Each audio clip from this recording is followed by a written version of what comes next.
Hērdsmèñ invades Celestial Church in Delta State.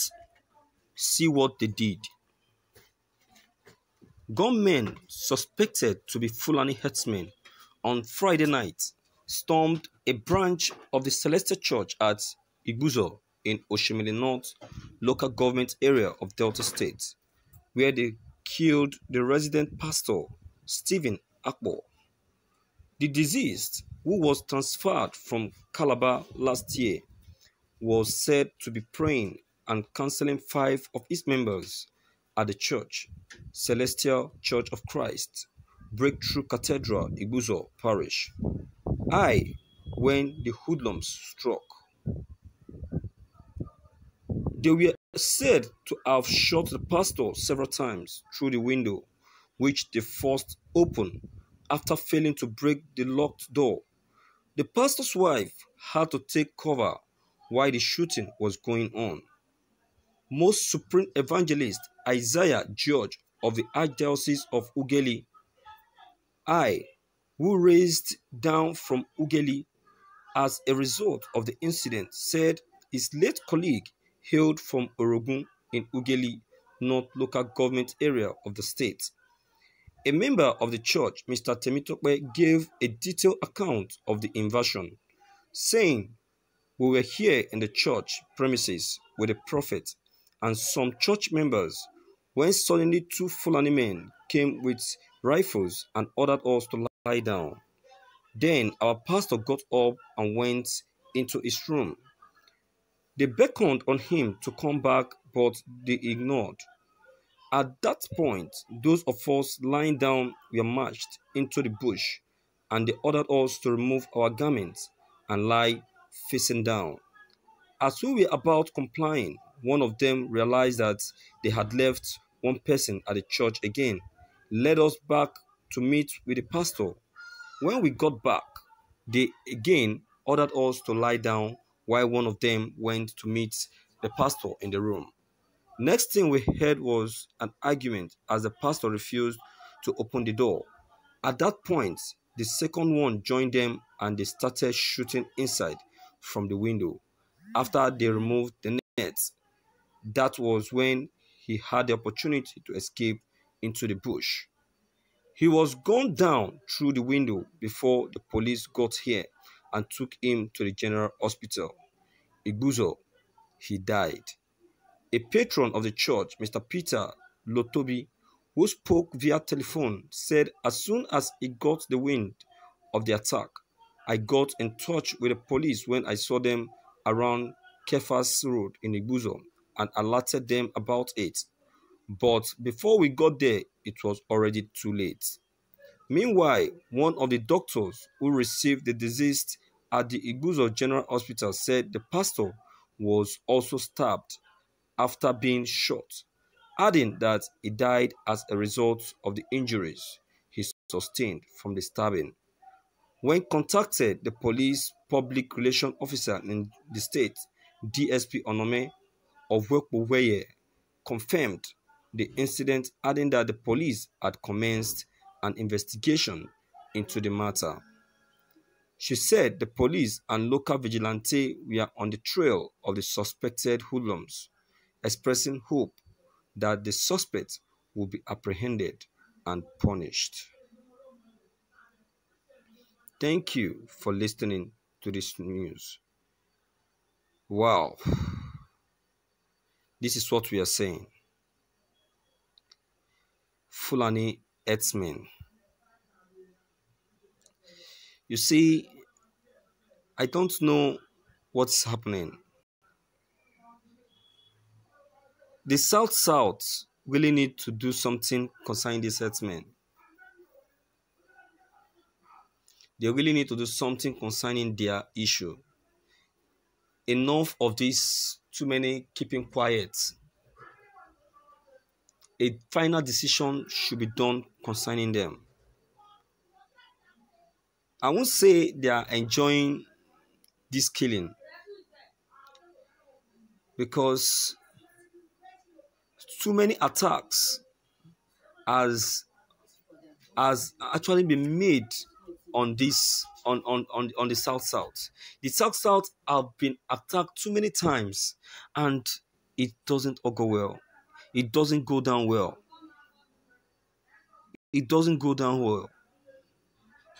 The killer Hērdsmèñ and the way they behave to the neighborhood, the way they behave to farms, to forest, to forest, the way they behave to citizens, I will say that it's hard time that the federal government do something finally about them.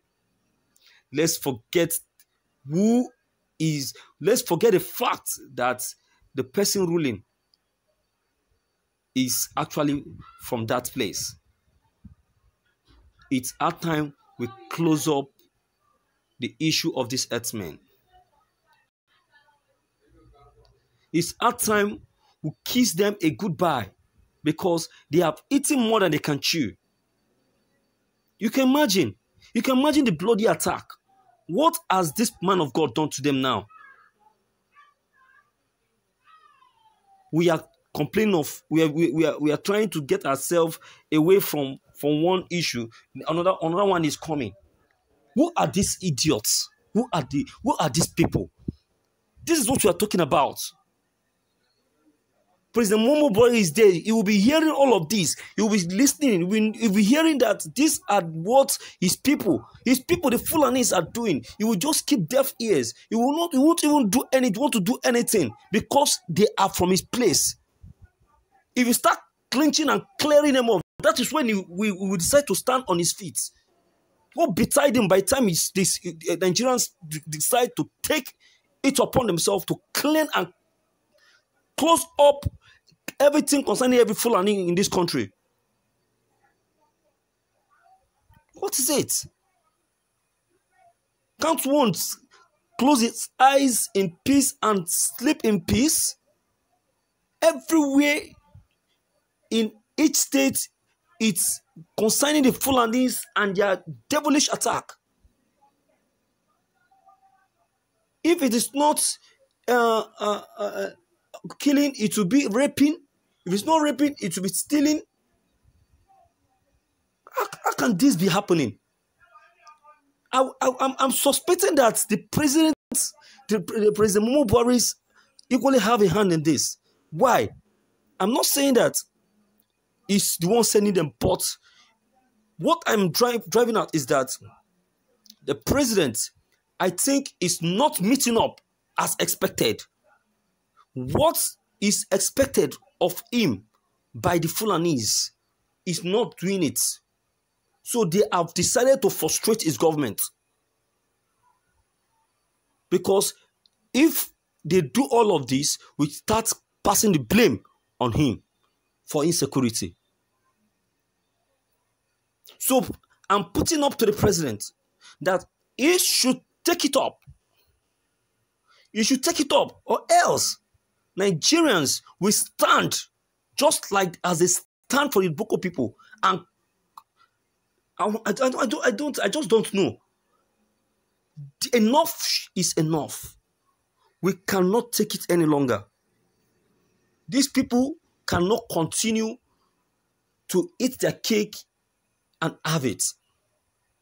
We are not morons. We know what we can do. They are not even up to a quarter soldiers that Nigeria has. So if Nigeria decide to take it up on them, there will be a forgetting soul.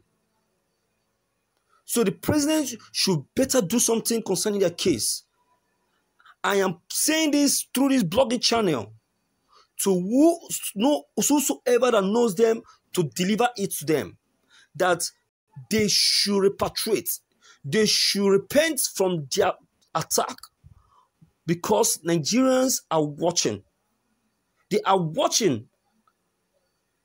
By the time they decide to take it up on them, they will not, they won't even like to remain in any state of this country.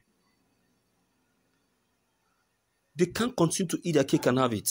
because we have a Fulani president.